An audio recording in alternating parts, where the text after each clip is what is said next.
বুকে হাত বেঁধে আহলে হাদিস হওয়া যায় না। 24 ঘন্টার মধ্যে যৌতুক ফেরত দিতে হবে, তার নাম আহলে হাদিস। সন্ধ্যা হতে হতে বোন কেটে জমি ভাগ করে দিতে হবে, তার নাম আহলে হাদিস।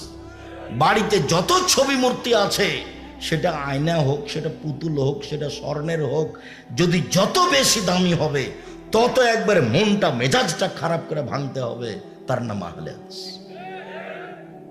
অ্যালবামে ছত্তি মূর্তি তোমার দাদির আছে, তোমার বাপ অশিক্ষিত মানুষ, তোমার দাদির ছবি সুন্দর করে সাজিয়েছে, তোমার বাপ কুশিক্ষিত মানুষ।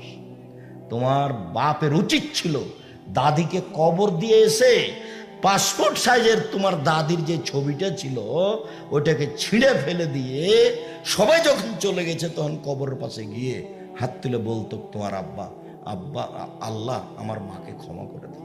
আমার মা মানুষ, কোনো দোষ ত্রুটি থাকতেই পারে, ভুল ত্রুটি থাকতেই পারে, আমি তার ছেলে হিসাবে বলছি, আল্লাহ তুমি আমার মাকে ক্ষমা করো। কিছুই যদি তোমার বাপ না জানে, এই কথাটাই যদি অন্তর থেকে মন খুলে কাঁদতে কাঁদতে বলে, আল্লাহ মাফ করবেন ইনশাআল্লাহ।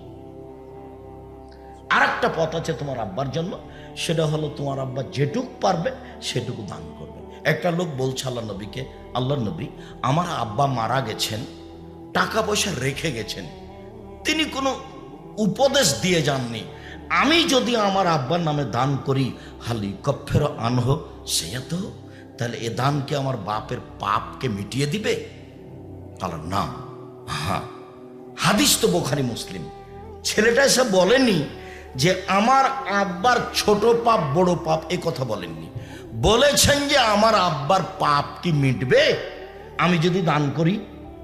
তখন আল্লাহ রসুল বলেন হ্যাঁ, তার মানে দান করলে তোমার আব্বার, তোমার দাদির, তোমার আব্বা যদি দান করে তাহলে তোমার দাদির বড় পাপও মিটে যাবে, ছোট পাপও মিটে যাবে। তাহলে তোমার দাদির জন্য তোমার হুঁশিয়ার বাপের দুইটা কাজ কি বলতো? এক, মুখে দোয়া, দুই, দান। এছাড়া তৃতীয় কোনো পথ নাই যে পথে তোমার আব্বা তোমার দাদির উপকার করতে পারে। বলো, তোমার আব্বা তোমার দাদির ছবিকে সুন্দর করে সাজিয়ে কি দেখাতে চেয়েছে, কি বুঝাতে চাই? তোমার আব্বা তোমার দাদিকে শ্রদ্ধা দেখাতে চাই, ভালো হিসাব তোবা করে আসতে হবে তোমার বাপকে এই পথ থেকে। এইটা দিয়ে তোমার দাদির সম্মান করা হয়নি, তোমার দাদিকে অপমান করা হয়েছে।